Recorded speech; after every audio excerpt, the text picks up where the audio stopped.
Bienvenue dans ce nouveau numéro d'enquête de région. Nous sommes sur le tarmac de l'aéroport de Châteauroux dans une vieille voiture américaine, une Ford Mustang de 1967.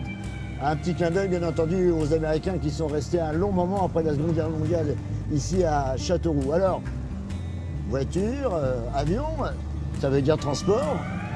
On regarde le sommaire.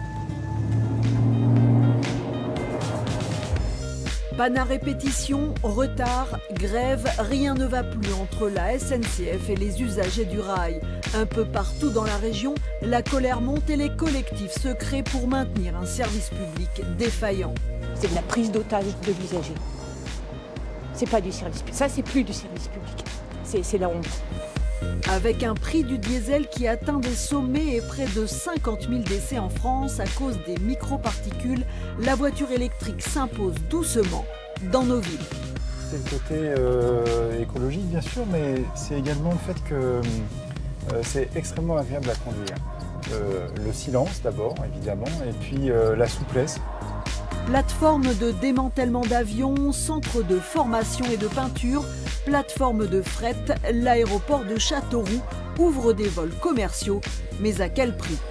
Pour un aéroport, les vols passagers, ça coûte de l'argent. Plus vous faites de passagers, plus ça coûte.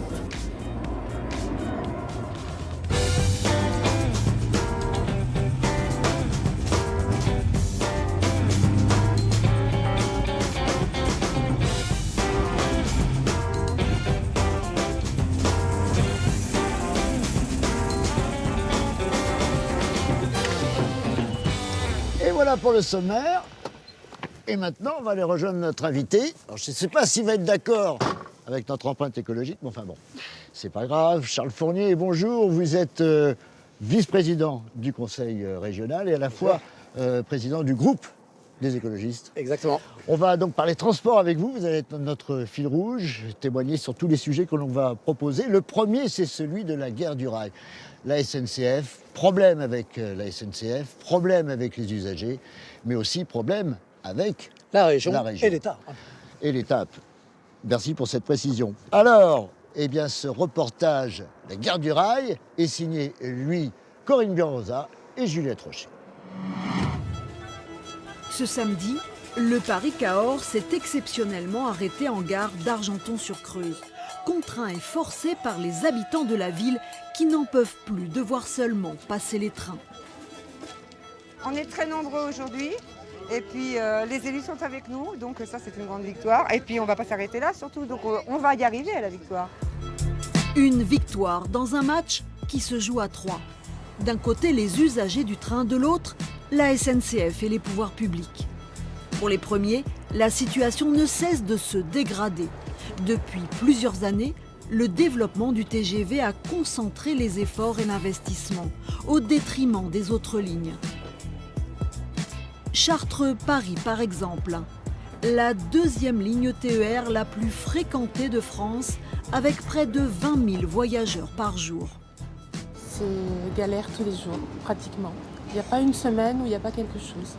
Soit un train supprimé, soit un train en retard, soit des incidents pendant le parcours. On n'est jamais informé, on n'arrête pas de le dire. Ça va en se dégradant, on en vient même à regretter quand ils ne font pas grève, parce que ça marche mieux quand ils font grève. Au moins on a un plan de circulation qui est respecté.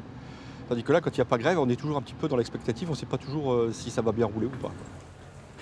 Pour tous ceux qui font le trajet quotidiennement, des retards incessants qui ont parfois des conséquences redoutables. Moi, je suis très déçue. Elle n'est pas fiable et j'envisage une mutation parce que je suis fonctionnaire. Et franchement, alors que je suis très bien dans mon travail, et un principal motif de la mutation, ça sera la ligne. C'est de la prise d'otage de l'usager. C'est pas du service public. Ça, c'est plus du service public. C'est la honte. Excusez-moi, je vais y aller. Chartres-Paris, une grosse épine dans le pied de la SNCF qui assure avoir pris la mesure des difficultés selon la directrice de la ligne. On a mis en place énormément d'actions et on a déjà des résultats depuis plusieurs mois avec là par exemple depuis quelques semaines une ponctualité qui est à 95%, ce qui est un très bon chiffre pour nous. 95% de ponctualité en moyenne sur l'ensemble de la journée, mais selon nos informations, ce taux serait loin d'être atteint sur les horaires de pointe. En 10 ans, le trajet Chartres-Paris s'est allongé de près de 15 minutes, un sérieux handicap pour le maire de la capitale beauceronne. Chartres peut avoir une vie complètement différente si on met des directs Chartres-Paris, un très tôt le matin, un après le passage fort du matin, je dis par exemple 6h30, ensuite 9h, et le soir, retour 17h ou 20h. Et on pourrait inventer des journées très longues, 6h30, 20h, des journées très courtes, 9h, 17h, et là, on modifie complètement la relation de Chartres avec Paris. Comme toutes les lignes à problème, Chartres-Paris a son association de défense des usagers. Ce matin-là, ses représentants ont rendez-vous à Paris avec le président de la région Centre-Val de Loire qui finance la circulation des TER à hauteur de 196 millions d'euros par an sur la base d'une convention signée avec la SNCF. Qui s'installe à Artenay. Nous aussi, on aimerait savoir un petit peu ce qui va se passer sur Paris-Chartres au niveau des remboursements du mois de juin, puisque le service n'y était pas. La région est devenue en quelques années un acteur incontournable du transport ferroviaire. On attend de la région qu'elle fasse vraiment, qu'elle mette vraiment en place des pénalités financières, parce qu'aujourd'hui il n'y a que l'argent, hein. on peut tout simplement dire qu'il n'y a que l'argent, donc il y a des vraies pénalités financières pour que la SNCF prenne ses responsabilités. Il y a des pénalités. Dans la nouvelle convention, il y a des pénalités qui sont d'un niveau sensiblement, ils sont plus que doublés par rapport au passé. Ça veut dire que si la SNCF ne répond pas à un niveau de régularité suffisant, elle sera prise au porte-monnaie. Les finances, le nerf de la guerre. Le rapport Spinetta remis en février dernier au gouvernement préconise de fermer certaines petites lignes mal entretenues. Comme Tourloche par exemple, une gare déserte d'où partent 2 trains le matin et où arrivent 2 trains le soir. Les usagers mettent plus d'1 heure pour faire les 47 km qui les séparent de Tours et de plus en plus, les cars remplacent les trains annulés. On est complètement pénalisé parce qu'en plus on n'est pas au courant souvent, donc on arrive à la gare, personne ne nous met au courant. Donc on attend et puis soit on fait du covoiturage, soit on est obligé d'attendre une demi-heure, 3/4 d'heure pour prendre le car suivant. Donc on arrive en retard. Je ne suis pas satisfait qu'il y ait très peu de trains entre Loches et Tours. Voilà. Pourquoi ? Parce que je viens de Paris, je rentre de Paris. Tous les samedis, il y en a très peu. Le vendredi aussi, et ainsi de suite en semaine. Pareil pour remonter.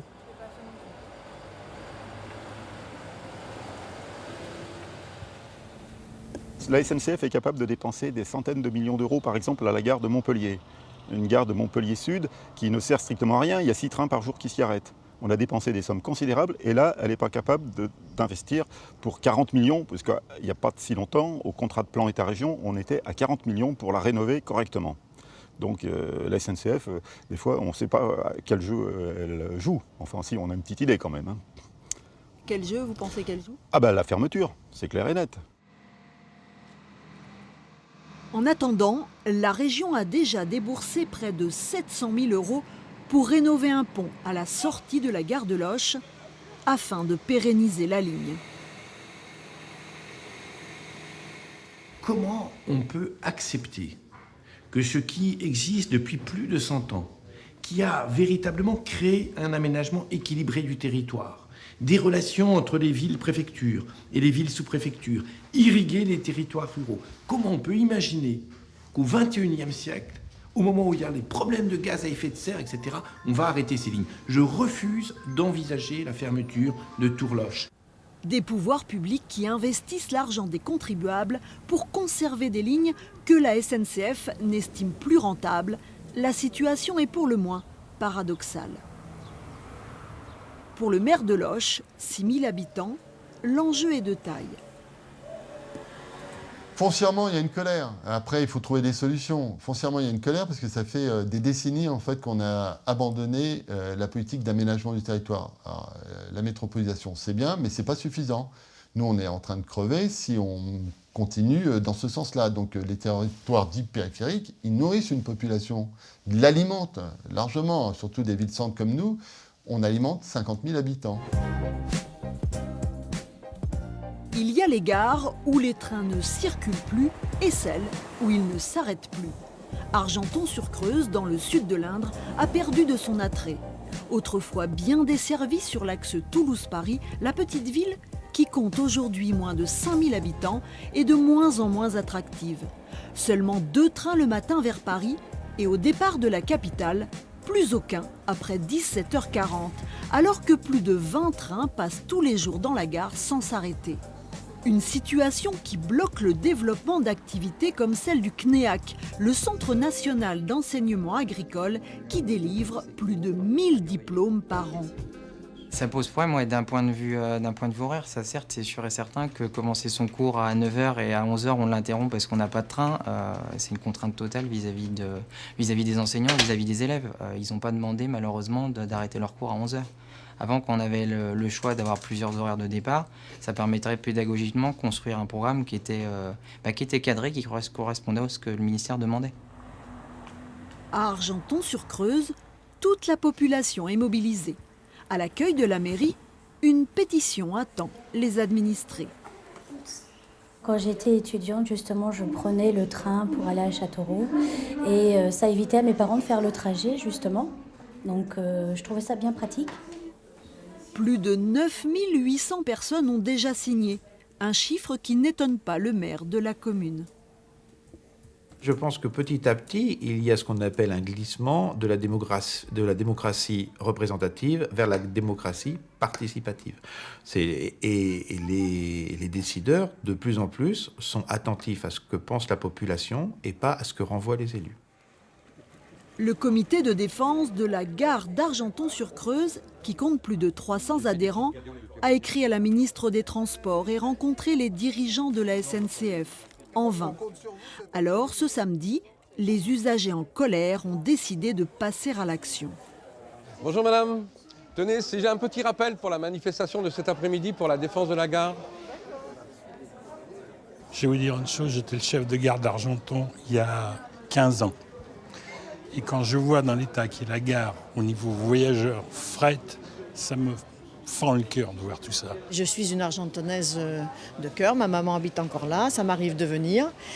Et pour l'instant, je peux encore venir en voiture, mais le jour où je ne pourrai plus venir en voiture, j'aimerais bien pouvoir venir en train et qu'il y en ait un qui s'arrête en gare d'Argenton. Allez, on démarre vraiment à 2h30, on y va.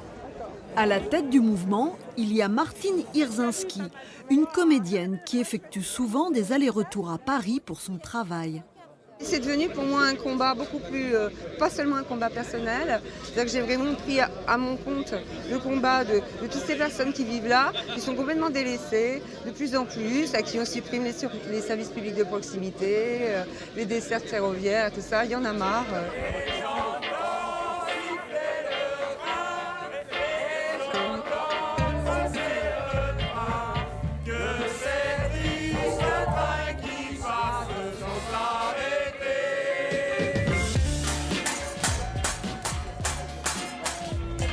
Le cortège rassemble des gens de tous âges, milieux sociaux et tendances politiques, ainsi que les maires des villages alentours. Pas du baratin, Macron des trains, pas du baratin. C'est vraiment toute une population, tout un territoire qui se mobilise. Et derrière, on espère qu'on va être entendu et que la SNCF et le ministère des Transports reverra sa copie et prioritairement sur l'enjeu du train du soir, le train de retour de Paris en fin d'après-midi, en soirée. Et nous avons fait le constat... Des trains qui ne s'arrêtent plus, tout un symbole pour une population qui se sent oubliée et trahie. Rapide de notre desserte ferroviaire. L'État vante la mobilité pour tous et l'attrait de nos magnifiques campagnes. Il souhaite que les PME s'y développent. Et que fait-il pour tout cela? Il supprime les services de santé, de transport, d'éducation, sans offrir d'alternatives efficientes, tue les emplois qui y sont associés et compromet ceux qui pourraient se créer et dynamiser notre région.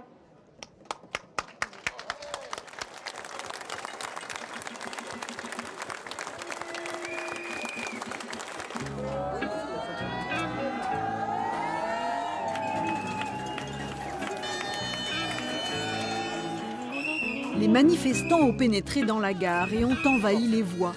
provoquant l'immobilisation du train Cahors-Paris qui d'ordinaire ne s'arrête jamais à Argenton-sur-Creuse. Préserver une gare, c'est préserver la vie du canton, comme la maternité du Blanc, ça fait partie des choses évidentes parce que si on nous ferme tout ça, on n'aura plus de vie. Fin 2019, le marché des TER sera ouvert à la concurrence. Peut-être une bonne nouvelle pour des lignes comme Paris-Chartres, où le prix du billet pourrait baisser, à l'image de ce qui s'est passé en Italie. Mais le train est-il encore une solution d'avenir lorsque l'on sait que le contribuable finance 60% du prix du billet? Des choix politiques et économiques dont les habitants d'Argenton-sur-Creuse ne veulent plus faire les frais.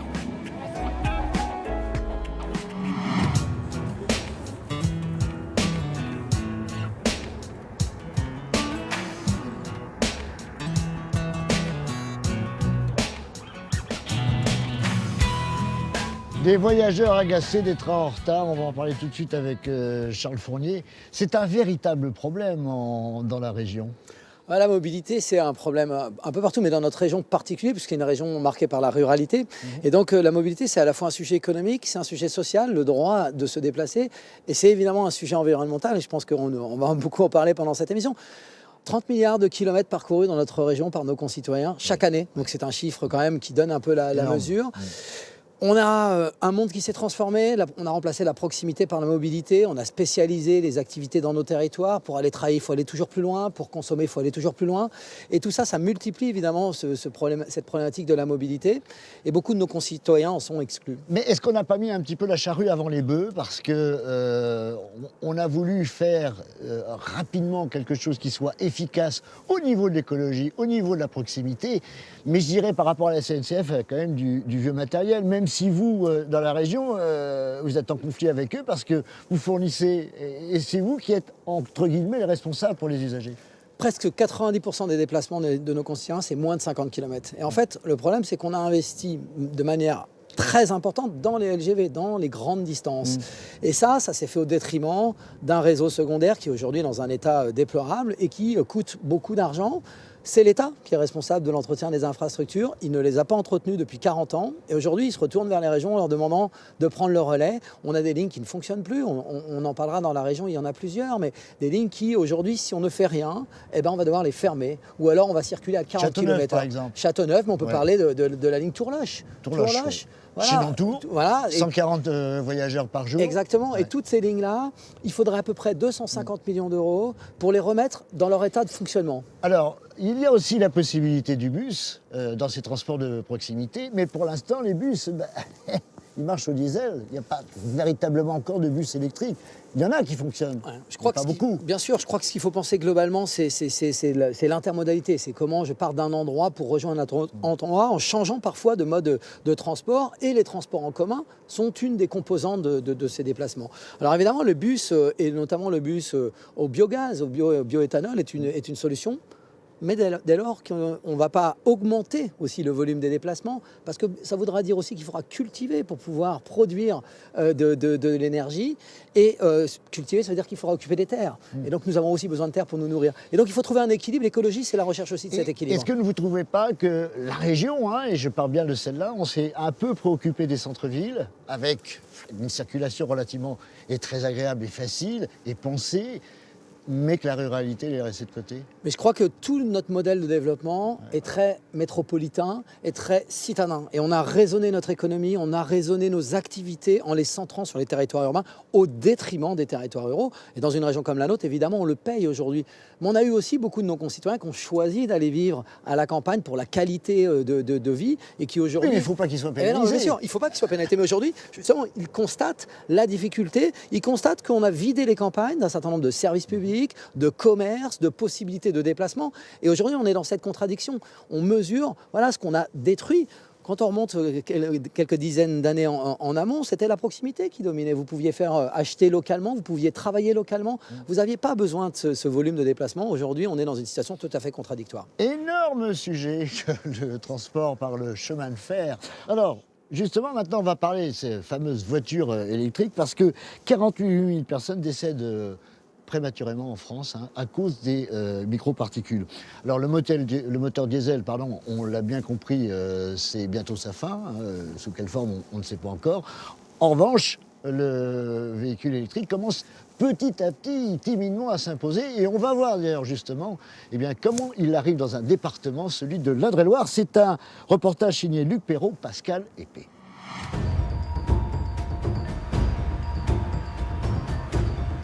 Heure de pointe sur l'un des accès au centre-ville de Tours. La voiture devient chaque jour plus envahissante, avec des conséquences dramatiques pour l'environnement et la santé.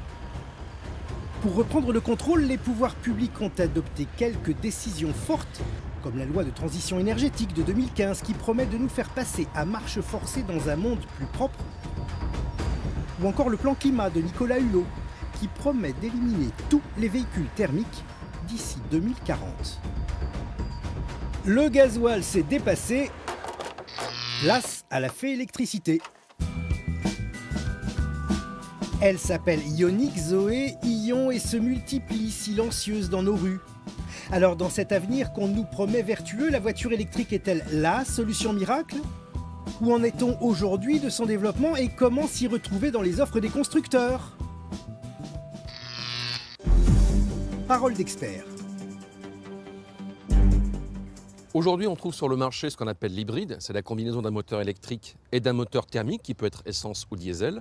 Il y a aussi l'hybride rechargeable. La différence, c'est qu'on peut faire un trajet en mode purement électrique sur quelques dizaines de kilomètres, en général une cinquantaine. Et puis, il y a ce qu'on appelle le véhicule 100% électrique. Là, il n'y a plus de moteur. Il y a simplement un moteur électrique et une batterie de plus grande capacité, avec une autonomie en général autour de 300 km pour les modèles les plus performants. La bonne question à se poser, toujours, c'est quel usage je fais de mon véhicule ? Si par exemple, pour la deuxième voiture du foyer, c'est pour faire un trajet de 20 km par jour, un véhicule électrique fera l'affaire largement. D'ailleurs, on ne le rechargera, dans le meilleur des cas, qu'en fin de semaine, simplement. Si maintenant on a une combinaison entre trajet domicile-travail, la semaine, mais que c'est la voiture principale et que le week-end, on en a besoin pour des grands trajets, dans ce cas, une voiture hybride ou hybride rechargeable peut effectivement faire l'affaire. Tout électrique, c'est le choix de Jean-Paul pour la deuxième voiture de sa famille. Enseignant-chercheur, il habite Notre-Dame-d'Oé et se rend tous les jours à Tours pour son travail. Sa conversion au véhicule électrique reste une affaire de plaisir. C'est le côté écologique bien sûr, mais c'est également le fait que c'est extrêmement agréable à conduire. Le silence d'abord, évidemment, et puis la souplesse. Ma femme et moi, on travaille toujours un peu loin du domicile. Et on avait toujours eu une voiture un peu grande, qui nous permettait de partir, et puis une voiture plus petite qui nous permettait de faire des petits trajets. Donc cette voiture a remplacé la deuxième petite voiture. Avec 5 ans d'expérience et 79 000 km au compteur de sa petite voiture électrique, Jean-Paul en a acquis tous les automatismes. De retour chez lui, un seul geste suffit à assurer ses trajets domicile-travail quotidiens. Là, on fait le plein, qui sera pendant la nuit.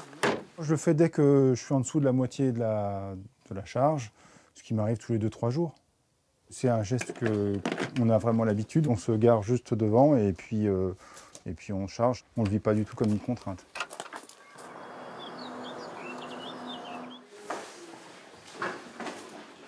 Un petit déjeuner rapide pour démarrer cette nouvelle journée. Ah oui. C'est où le 100%? Mais avant de monter en voiture, il faut au préalable répondre à la question rituelle du matin, lequel des deux prendra l'électrique et lequel optera pour le vieux diesel.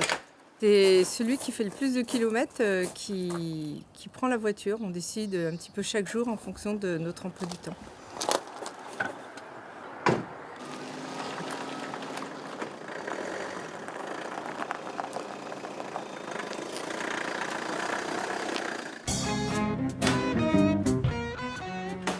Le manque d'autonomie a longtemps freiné le développement du véhicule électrique. Pas de borne de recharge, pas d'électricité, pas de voiture électrique. Une équation simple. Et dans ce domaine, l'Indre-et-Loire fait figure de très bon élève avec ses 400 bornes réparties sur tout son territoire. Ce maillage remarquable, c'est à un organisme public qu'on le doit, le syndicat intercommunal d'électricité. La volonté du syndicat, ça a été de développer les bornes sur l'ensemble de son territoire et pas seulement sur les grands centres urbains. On a une répartition à peu près d'une borne tous les 20-30 km. Et évidemment, bon, sur certaines communes de l'agglomération de Tours, on a plusieurs bornes de recharge, puisque évidemment la demande est un peu plus forte. Aujourd'hui, leur déploiement est à peu près terminé. Et pour les automobilistes en transit, 6 points de recharge rapide ont également été installés à proximité des sorties des autoroutes. L'autre pari du ciel, c'est de rendre l'ensemble de ces bornes compatibles avec tout un réseau d'opérateurs.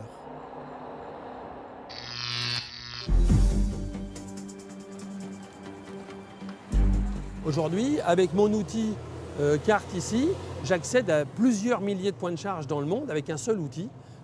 J'arrive devant le point, je me référence, bip, il vient de biper. Je choisis mon type de charge. Ici, c'est la main-caisse pour le véhicule. Je la déverrouille, je la plug sur mon véhicule.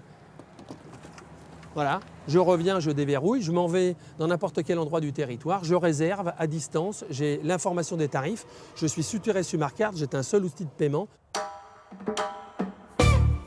Grâce à ce maillage de points de charge, le nombre de voitures électriques est dans le département d'Indre-et-Loire 3,5 fois supérieur à la moyenne nationale.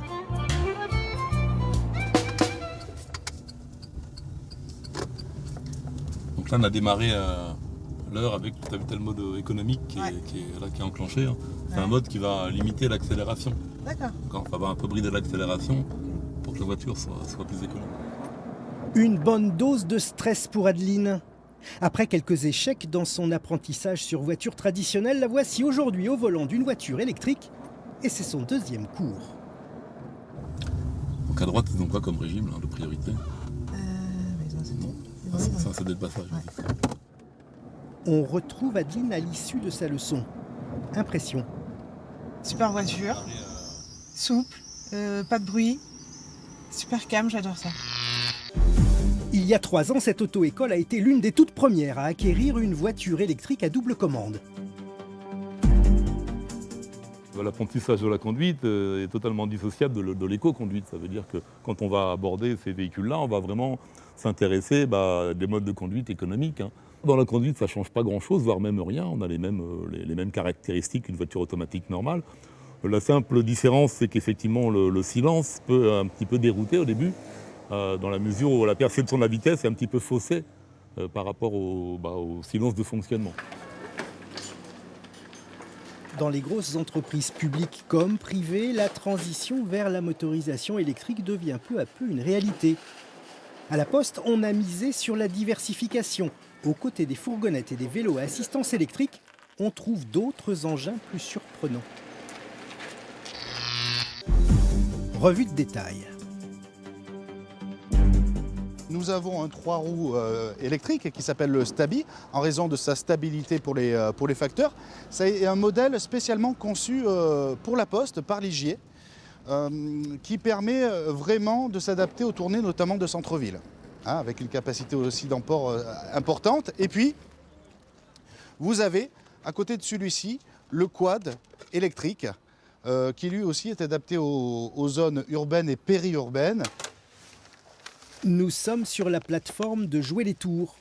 60 000 courriers sont triés ici chaque jour avant d'être distribués dans les boîtes aux lettres. Les facteurs préparent leur tournée. Le balai des véhicules va pouvoir commencer. Je fais une tournée à Montjoyeux, en ville, et donc je monte dans le véhicule et on est parti. Qu'est-ce que c'est comme type de véhicule? Un quadéo. C'est compliqué à conduire? Pas du tout.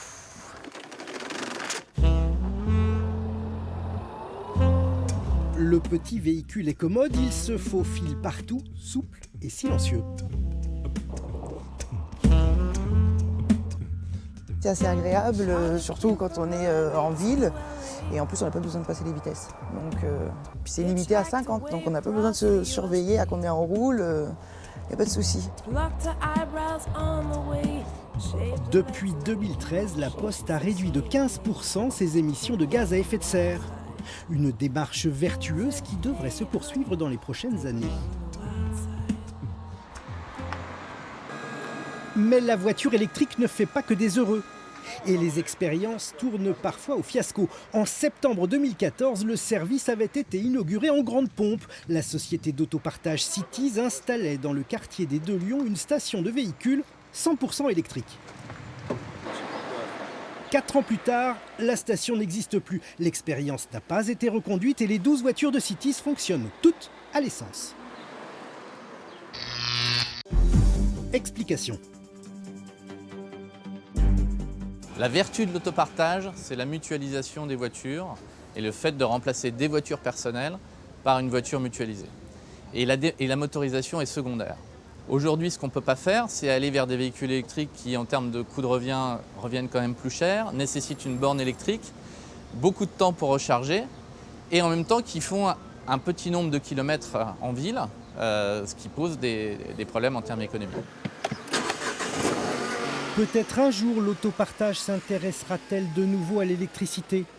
Mais plus encore que pour les particuliers, autonomie, temps de charge et coût à l'achat des véhicules en constituent les 3 conditions. Et les pouvoirs publics, se sont-ils eux aussi véritablement engagés dans cette démarche ? La loi de transition énergétique leur en crée l'obligation. Mais dans les transports en commun, ce petit bus électrique qui sillonne rues et ruelles du Vieux-Tour fait encore figure d'exception. Pour cet élu écologiste, la métropole ne va pas assez vite. Encore il y a peu de temps, j'ai demandé à ce que la métropole annonce la sortie du diesel sur ses véhicules, aussi bien les bus que les bennes à ordures qui, elles aussi, sont des véhicules diesel. Et donc, on peut faire des choses, on peut montrer l'exemple, en tous les cas, et la métropole a ce droit, a ce devoir d'exemplarité, et on n'en est pas là.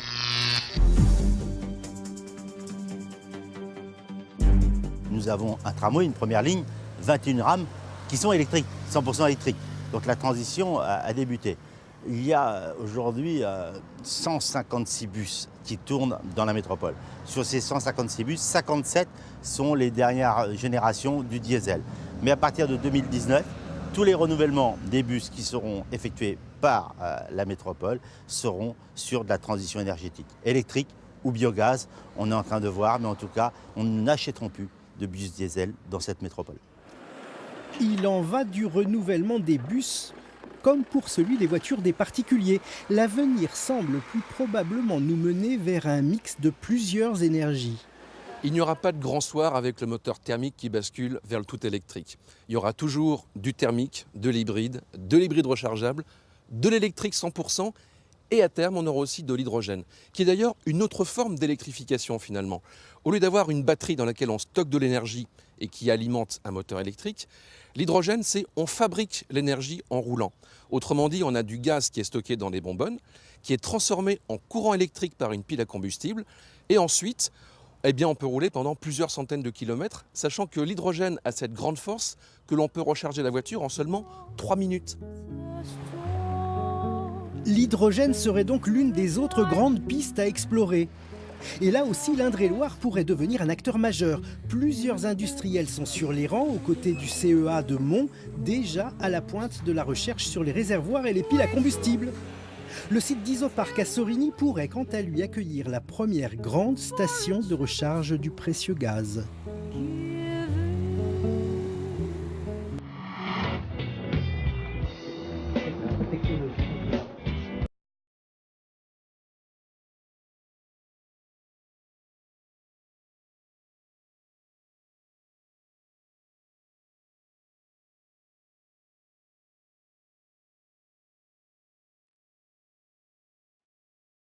Exactement.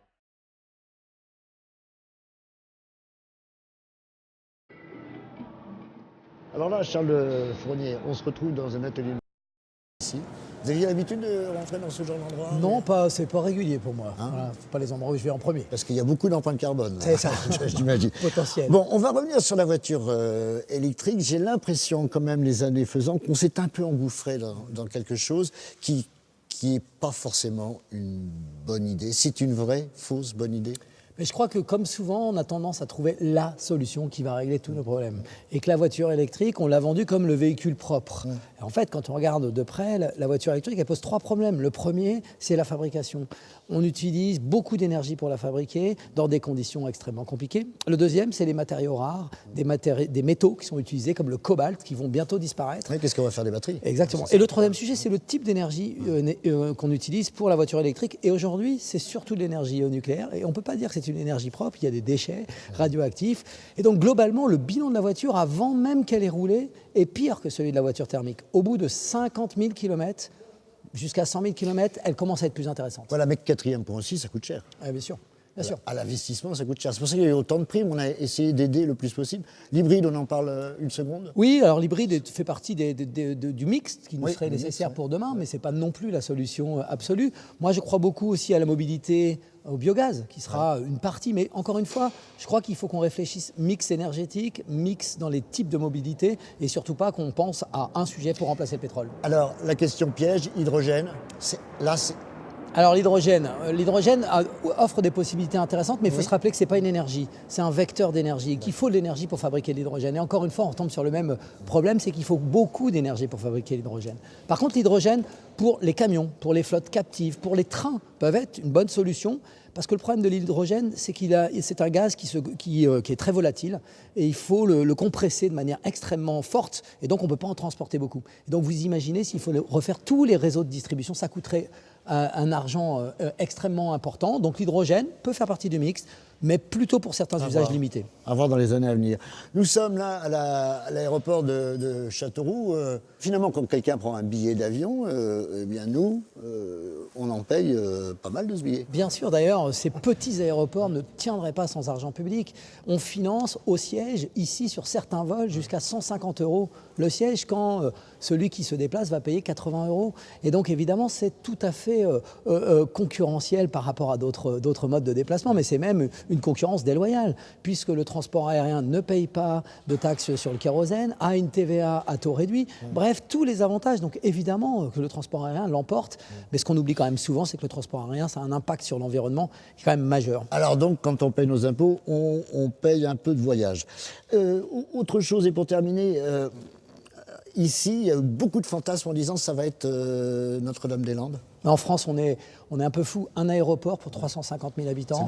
En Allemagne, un pour 4 millions d'habitants.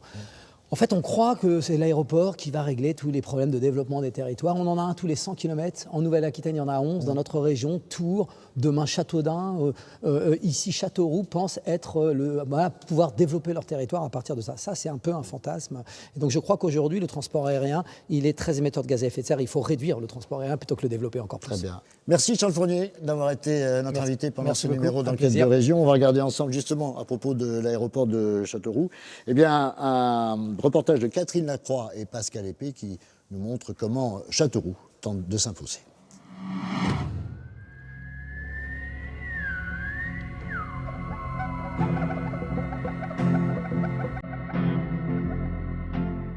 Ce jour-là, la modeste façade de l'aéroport Châteauroux-Centre ne laisse rien transparaître de l'événement qui s'y déroule. La salle d'embarquement de l'aérogare bruisse de la présence de voyageurs un peu insolites. Invités par la compagnie aérienne IG Avion et Aérocentre, l'association des professionnels de l'aéronautique, au vol inaugural de la toute nouvelle liaison Châteauroux-Toulouse. Désolée, je vais vous prendre votre billet. Allez. Merci beaucoup. Allez-y, messieurs, dames. Merci. Merci. Le temps de franchir à pied la courte distance qui sépare le bâtiment de l'avion et les 34 voyageurs du Saab 340 s'installent.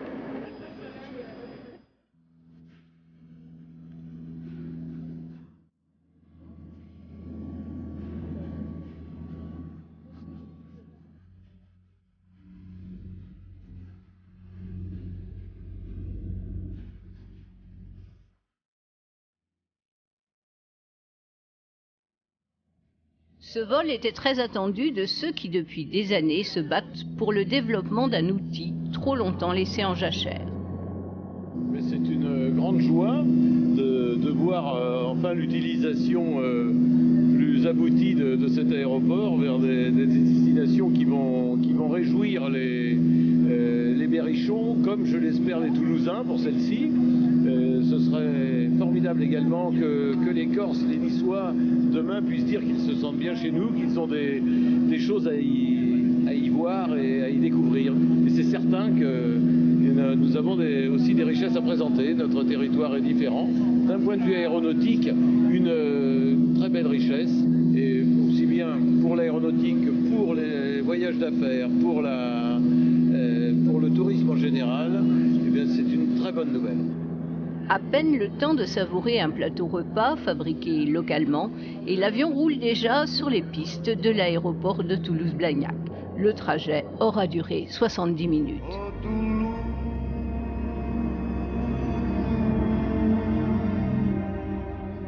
À la grande satisfaction du premier client payant de la ligne. Moi je travaille pour la société Daher, qui est une entreprise à sous-traitant aéronautique, basée un petit peu partout en France, et notamment dans la région centre. Et donc aujourd'hui, de partir de la région centre pour pouvoir arriver directement à Toulouse via le vol de Châteauroux, c'est vraiment une bonne opportunité pour notre entreprise. Et ça serait bien que ces vols puissent devenir réguliers pour que l'ensemble des gens de l'entreprise puissent en bénéficier. Dans la navette qui relie à l'aérogare, premier débriefing sur la perception du vol. C'est une très bonne prestation, effectivement. Petit vol, donc agréable. Je dirais qu'après, au niveau du service à bord, très bien aussi. Et puis, c'est vrai que ce départ de Châteauroux reste très bien pour la clientèle, avec un aéroport à taille humaine, une compagnie des petits appareils, donc très agréable aussi. Et puis, avec un parking gratuit au départ de Châteauroux. Donc là, la clientèle, effectivement, est très demandeur de ces départs de Châteauroux. L'aérogare est situé à 2 minutes à peine des installations d'Airbus et permet aux voyageurs de rejoindre les embarquements des 90 destinations qu'offre Toulouse-Blagnac. Châteauroux figure désormais parmi elles.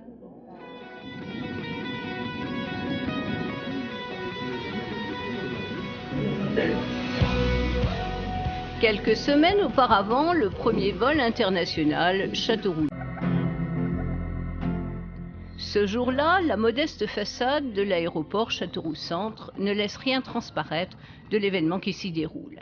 La salle d'embarquement de l'aérogare bruisse de la présence de voyageurs un peu insolites. Invités par la compagnie aérienne IG Avion et Aérocentre, l'association des professionnels de l'aéronautique, au vol inaugural de la toute nouvelle liaison Châteauroux-Toulouse. Désolée, je vais vous prendre votre billet. Allez. Merci beaucoup. Allez-y, messieurs, dames. Merci. Merci. Le temps de franchir à pied la courte distance qui sépare le bâtiment de l'avion et les 34 voyageurs du Saab 340 s'installent.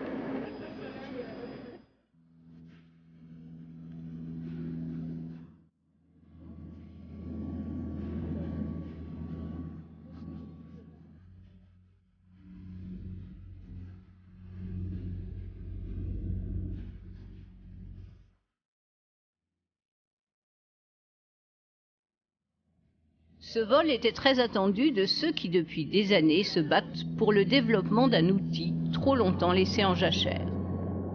Mais c'est une grande joie de voir enfin l'utilisation plus aboutie de cet aéroport vers des destinations qui vont réjouir les Berrichons, comme je l'espère les Toulousains pour celle-ci. Ce serait formidable également que les Corses, les Niçois, demain puissent dire qu'ils se sentent bien chez nous, qu'ils ont des choses à y voir et à y découvrir. Et c'est certain que nous avons des... Cette stratégie de mise en lumière d'un outil performant auprès du plus grand nombre, le maire de Châteauroux et président de Châteauroux Métropole y souscrit pleinement. Subventionner le transport aérien fait partie du challenge. Tous les modes de transport sont subventionnés. Les transports urbains, les bus sont subventionnés, particulièrement à Châteauroux, les bus sont gratuits. Quand vous prenez le train, le prix du billet, ce n'est pas le prix du coût du service. Ces transports sont subventionnés également. Il n'est pas anormal que le transport aérien soit subventionné. On parlait d'une activité économique avec la maintenance et le fret sur l'aéroport, mais le fait d'avoir des lignes passagers, c'est une vraie plus-value économique. Ça veut dire que vous allez pouvoir permettre à des entreprises de votre territoire d'aller voir leurs clients, de démarcher des nouveaux marchés, de se développer, de créer de l'emploi ici à Châteauroux.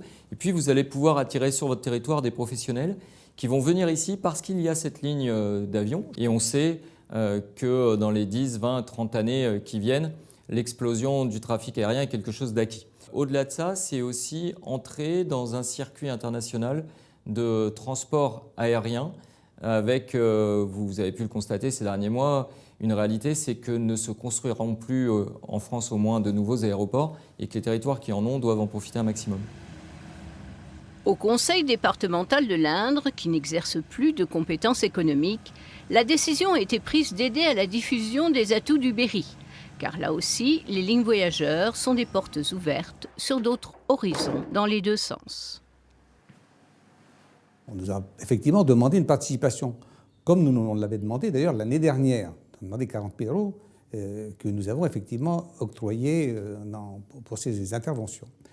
Ceci étant, les compétences sont telles qu'aujourd'hui, je n'ai absolument pas le droit de subventionner, d'aider au subventionnement des sièges d'avion. Donc, je ne peux intervenir que sur le côté touristique. Et donc, j'ai proposé au président Bonneau, que j'ai vu à maintes reprises, y compris à Dominique Roulet, en disant « faisons comme l'année dernière, on fait un montage, comme on peut faire de la communication Berry, pour nos amis du Cher et de l'Inde, et pour la région, qu'on me fasse cette communication aussi bien à Biarritz, à Nice, en Corse, à Lyon, à Toulouse. Faites-moi ce montage, vous me demandez 90 000 € de participation, je vous les accorde et je tiendrai ma promesse. Simplement, l'économie, ce n'est pas ma compétence, je ne peux aller que sur l'aspect tourisme. L'aéroport Châteauroux-Centre appartient à la région, qui doit arbitrer des choix parfois difficiles de stratégie de développement économique et de services aux habitants. L'aéroport déjà de Châteauroux appartient à la région et on est membre du syndicat qui gère l'aéroport de Tours. Et on est en train de définir d'ici la fin de l'année 2018 une politique aéroportuaire pour la région parce qu'il y a plein d'autres plateformes aéroportuaires dans la région qui sont intéressantes et il faut combiner cela, il faut qu'on ait une stratégie qui soit cohérente sur le territoire. Pour l'heure, l'aéroport entend maintenir le cap d'un développement raisonné dans lequel le trafic voyageur a une incidence minime. C'est une activité marginale. En 2017, ça représentait un petit peu moins de 3% du chiffre d'affaires de l'aéroport. Et cette année, il y a plus de lignes, vous montez un peu. On va monter un peu, j'avoue que je ne sais pas trop, parce que j'espère aussi que les autres activités vont se développer. Donc, mais je ne pense pas qu'on atteigne des pourcentages très au-dessus de 5%. Ça me semble être un pourcentage qui sera à mon avis maximum. Car l'aéroport de Châteauroux-Centre, ce n'est pas que l'une des 5 plus grandes pistes de France. Grâce à sa très grande emprise foncière, 450 hectares, à ses installations, héritées de son passé et améliorées depuis des décennies, il a permis l'installation d'entreprises liées à l'aéronautique. C'est en 1936 que Marcel Bloch crée une première usine liée à ce domaine. En 1951, l'US Air Force s'installe sur le site pour y implanter sa plus importante base aérienne, 8000 Américains jusqu'au départ, en 1967. Cédée à l'État français, la plateforme passera par les mains de plusieurs gestionnaires institutionnels. En 2007, l'État transfère la propriété et la gestion au Conseil régional. Sa destination, plateforme industrielle, de fret, de formation pour les pilotes. Après plusieurs années d'attente, la vocation industrielle de Châteauroux-Centre devrait connaître un nouvel essor. Nous surplombons la première plateforme qui a été préparée pour accueillir le premier hangar de maintenance, dont les travaux devraient démarrer à la fin de cette année pour une livraison fin 2019. C'est un hangar qui a vocation à accueillir des entreprises de maintenance aéronautique et ou de peinture en aéronautique.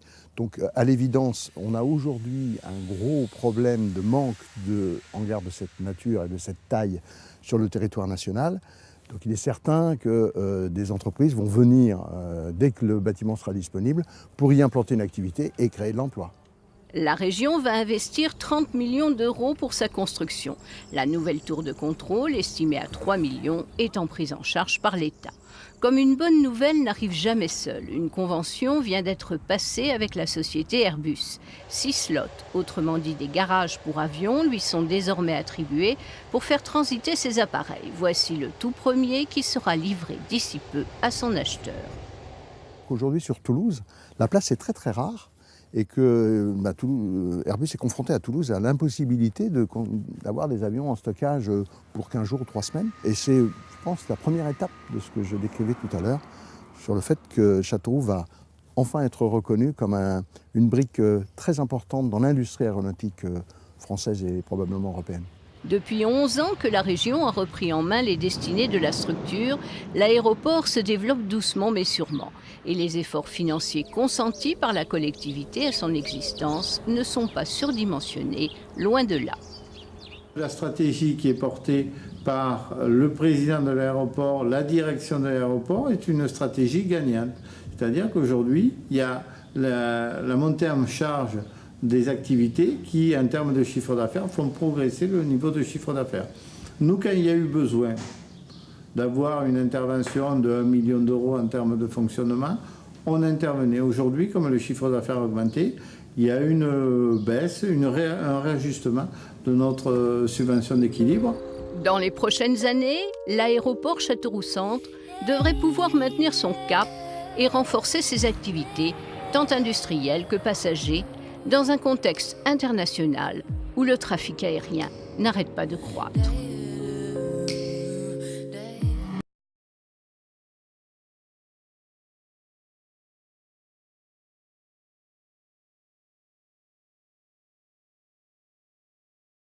France3.fr. Quant à moi, je vous dis à bientôt.